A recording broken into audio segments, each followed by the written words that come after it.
좀 전에 나트륨은 보셨고 이번엔 리튬입니다. 시커먼 돌멩이처럼 생겼는데 리튬입니다. 얘를 반 잘라볼까요? 자, 화면상으로는 그냥 시커먼 덩어리처럼 보이지만 실제 들어보면 이 화면상으로는 그걸 알 수 없지만 가볍다는 것을 알 수가 있습니다. 금속임에도 불구하고 상당히 가볍다는 것을 알 수가 있고, 이것을 반을 잘라보도록 하겠습니다.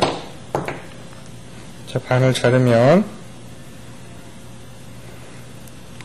잘라서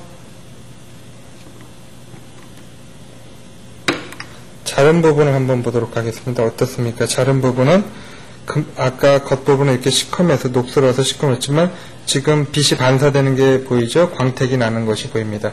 아직 자른 부분은 녹이 슬지 않았기 때문에 은백색 광택이 나고 금방 시커매집니다. 처음에는 반닥반닥했는데 금방 녹슬어서 산화된다는 것을 볼 수가 있습니다. 지금 석유 속에 보관된 리튬, 나트륨, 칼륨 세 가지를 쌀알 정도로 자른다고 했는데, 지금 여기에 시커먼 게 방금 본 리튬이고, 여기에 좀 전에 본 나트륨이고, 이번엔 칼륨입니다. 자, 여기 글자가 오래돼서 포타지움 메탈이라고 되는데, 리퀴드 파라핀 속에 들어있다 그랬죠? 칼륨입니다. 칼륨은 녹슨목도 좀 다르죠? 칼륨을 꺼내서 보도록 하겠습니다. 자, 리튬, 나트륨, 칼륨도 작게 한번 잘라볼까요? 자, 칼륨을 자르면 이 자를 때의 느낌을 화면으로 보여줄 수 없음이 좀 안타까운데요. 잘 잘립니다. 훨씬 더 무릅니다. 리튬이나 나트륨 자를 때하고는 좀 다릅니다. 리튬이나 나트륨보다 자를 때 느낌이, 아까 리튬을 자를 때는 힘을 좀 많이 줬는데 얘가 자를 때 힘이 제일 많이 들고 얘는 힘이 덜 들고, 리튬은 한결 이 칼륨은 한결 쉽습니다. 그래서 무르기를 따지면 알칼리 금속은 이 세 가지 리튬, 나트륨, 칼륨이 전체적으로 뭘로 잘랐습니까? 쇠로 된 공구로 잘랐습니다. 쇠로 된, 강철로 된 공구인데, 물론 이게 단단한 강철이긴 하지만 쇠로 잘라진다는 것은 쇠보다, 금속보다 훨씬 더 무르다는 뜻이죠. 그리고 무르기도 역시 전체적으로도 무르지만 그 중에서도 칼륨이 가장 무르다는 것을 실제로 잘라보시면 느낌으로 알 수가 있습니다.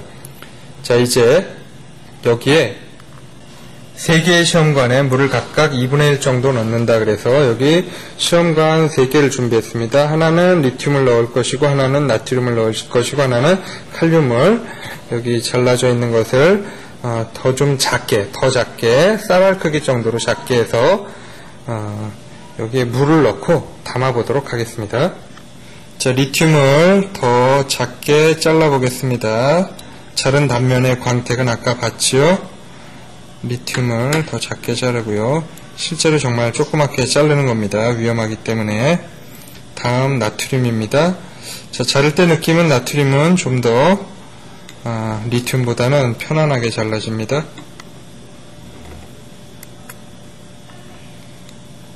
자, 나트륨을 또 자르고요.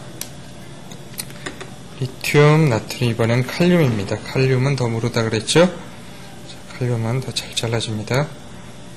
칼륨을 자르고, 자, 이렇게 리튬과 나트륨과 칼륨 덩어리들을 쌀알 크기로 잘라서 이제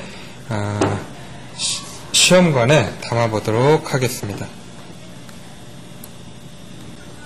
자, 이 세 개의 시험관에, 시험관이 아주 작은 시험관입니다. 스포이트를 이용해서 물을 담아보겠습니다. 큰 시험관으로 하려면 좀 다르게 해도 되고요. 시험관의 크기는 이 실험하고 상관없기 때문에 작은 시험관에 전부 물을 담았습니다.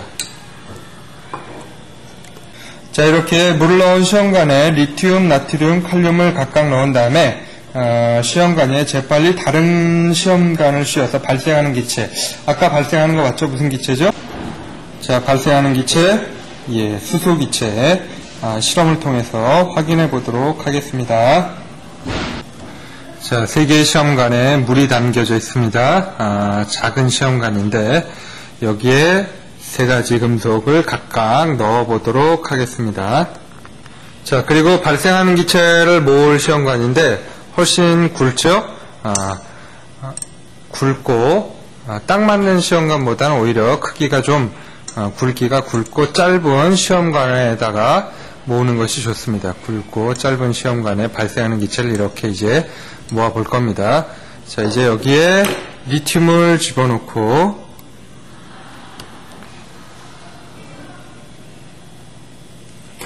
발생하는 기체를 모아 보겠습니다. 자, 이렇게 리튬이 반응하면서 하얀 기체, 이 기체가 발생하죠. 기체를 모아보도록 하겠습니다. 같은 굵기의 시험관을 쓰는 것보단 굵은 굵기의 시험관을 쓰는 것이 상방치환 기체를 포집할 때 훨씬 더 편리하고 덮는 게 편리할 뿐만 아니라 기존에 있던 공기가 빠져나가고 수소가 채워지려면 이렇게 굵은 시험관을 쓰는 것이 더 낫습니다. 자, 이제 여기에 불을 붙여 보겠습니다. 이 기체를 뒤집어서 불 붙여보면 뿅 하는 소리가 났죠? 그러면서 불꽃이 튀는 것을 볼 수가 있습니다. 좀 전에 리튬을 받고 이번엔 나트륨입니다. 두 번째 나트륨을 시험관에 넣고 발생하는 기체를 역시 모아보도록 하겠습니다. 나트륨이 반응하면서 물과 반응하면서 막 불꽃도 방금 보였었는데요.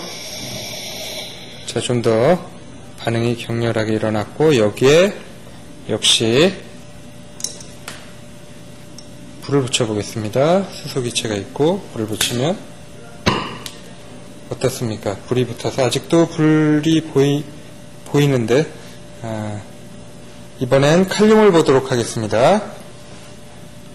자, 세 번째로 칼륨을 우리든 시험관에 집어넣고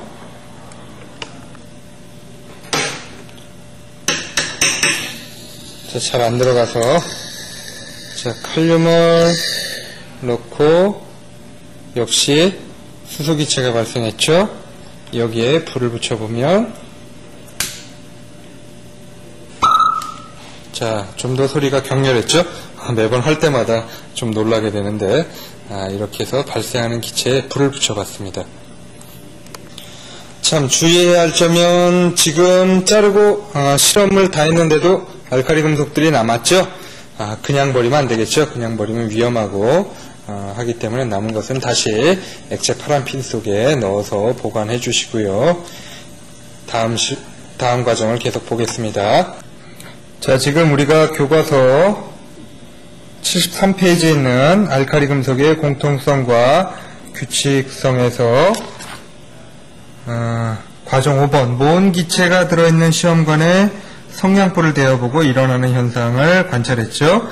수소기체에 불이 붙는 것까지 봤고, 다음엔 6번째 과정 각 시험관의 용액을 진한 염산에 씻은 백금선에 묻혀서 불꽃 반응을 해보는 것입니다. 자, 불꽃 반응은 중학교 때도 배운 내용인데 백금선에 해야 됩니다. 백금선이 뭐냐면 얘가 백금선입니다.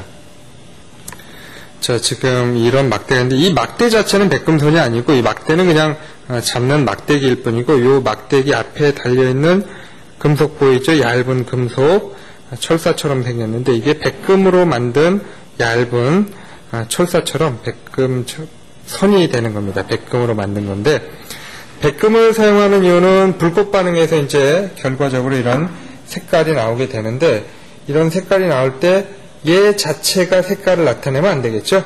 우리는 누구의 색깔을 보고자 하는 겁니까?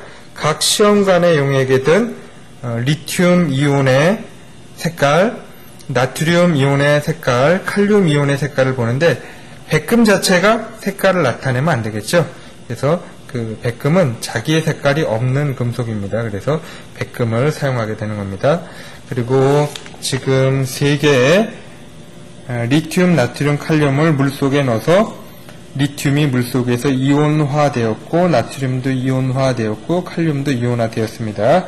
지금 여기 실험에서 리튬, 나트륨, 칼륨을 집어넣어서 수소기체 발생까지 본 리튬 이온 수용액, 나트륨 이온 수용액, 칼륨 이온 수용액이 준비되어 있고 여기에 불꽃 반응을 보겠습니다. 자, 지금 가스토치에 불을 붙였고요. 불꽃이 잘 안 보이죠? 조명을 좀 꺼보겠습니다. 자, 가스토치에 이제 우리가 불꽃 색깔만 보면 되니까 불꽃 부분만 보겠습니다. 자, 이 색깔에다가 지금 여기 백금선에 리튬 이온 용액을 찍어서 자, 뒤쪽에 좀 잘 보이게 둘까요? 자, 여기에 리튬, 나트륨, 칼륨 이렇게 세 가지 금속이 이온화된 물이 있는데 리튬 이온 용액에 백금선을 찍어서 불꽃에 갖다 대보겠습니다. 불꽃 색깔을 보십시오. 자, 불꽃 색깔이 빨갛게 보이죠? 자, 불꽃 반응은 순간적으로 나타나기 때문에 잘 보셔야 됩니다. 다시 빨간색을 보십시오. 처음에 잠깐 나타납니다. 빨간색이 보였죠? 조명을 끄니까 한결 낫네요. 자, 빨간색 다시 한번 볼까요? 잠깐 처음에만 나타납니다. 빨간색. 지금의 색깔과 비교해 보십시오. 예, 처음에 빨간색이 나타났죠? 한번 더 볼까요? 예, 빨간색을 볼 수가 있습니다. 이번에는 백금선을 닦아서 나트륨의 색깔을 보도록 하겠습니다. 나트륨 이온이 녹아있는 용액에 찍은 다음 불꽃 색깔을 보면 노란색이 나타나죠? 잠깐 나타나기 때문에 한 번 더 볼까요? 나트륨 용액, 이온 용액을 보면 불꽃 반응이 노란색이 나타나죠. 한 번 더 볼까요? 자, 나트륨 노란색입니다. 자, 이제 닦아서 칼륨 이온이 들어있는 수산화칼륨 용액 이온을 찍어서 보겠습니다. 무슨 색깔인지 보십시오.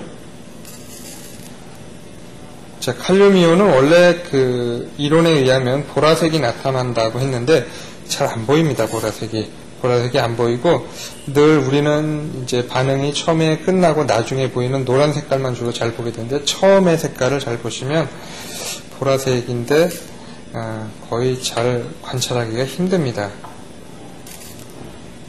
자, 그래서 칼륨은 좀 보기 힘들지라도 다시 리튬의 빨간색은 좀 선명하게 잘 보입니다. 리튬의 빨간색하고 리튬의 빨간색과 닦아서 나트륨의 노란색 정도는 실제로 화면상으로는 색깔 구별이 잘 안되지만 실제 실험을 해보시면 리튬의 빨간색과 나트륨의 노란색은 잘 볼 수가 있습니다. 칼륨은 실제로 잘 안 보이더라고요. 잘 안 보이고 리튬이나 나트륨 정도의 불꽃 반응은 좀 잘 관찰할 수 있을 것입니다. 자, 그래서 과정 6번에 있는 불꽃 반응까지 봤고 과정 4번에 있는데 맨 끝에 하는 게 오히려 좋더라고요. 실험을 다 한 다음에 맨 나중에 페놀프탈레인 용액을 각 시험관에 넣어 보도록 하겠습니다. 저기 페놀프탈레인 용액을 준비했습니다. 요것을 각 시험관에 넣어 볼까요? 자, 점적병에 들어있는 페놀프탈레인 용액을 리튬이 있는 곳에 넣어보고 나트륨이 있는 곳에 조금씩만 넣어봐도 됩니다. 넣어보시면 전부 다 어떻습니까? 붉은색을 나타내죠? 전부 다 붉은색을 나타내는 것을 볼 수가 있습니다. 자, 페놀프탈레인 용액을 넣었더니 붉은색이다? 무슨 뜻입니까? 이 금속, 리튬, 나트륨, 칼륨, 알칼리 금속들이 물속에 녹으면 무슨 성이다? 예, 이름처럼 알칼리성이죠. 염기성이기 때문에 페놀프탈레인 용액이 빨갛게 되는 것을 볼 수가 있었습니다.